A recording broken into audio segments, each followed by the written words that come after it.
بسم اللہ الرحمن الرحیم۔ السلام علیکم، میری آپ سبھی سے التجا ہے کہ ایک مرتبہ درود ابراہیمی پڑھ لیجیے گا۔ بسم اللہ الرحمن الرحیم۔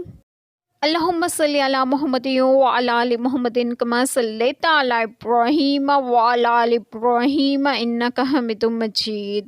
اللہم بارک علی محمد وعلی آل محمد کما بارکت علی ابراہیم وعلی آل ابراہیم انک حمید مجید۔ بسم اللہ الرحمن الرحیم۔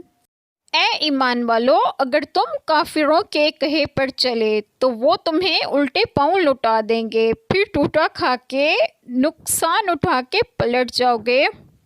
بسم اللہ الرحمن الرحیم۔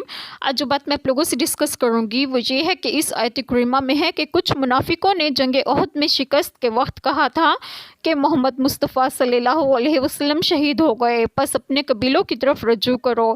جنگ احد کے بعد بھی کفار مسلمانوں میں تفرقہ ڈالنے میں مصروف ہو گئے تھے، اور اگر تم کافروں کے کہے پر چلے تو وہ کفر و بے دینی کی طرف تمہیں پھیر دیں گے، خواہ وہ یہود و نصارہ ہوں یا منافق و مشرک ہوں۔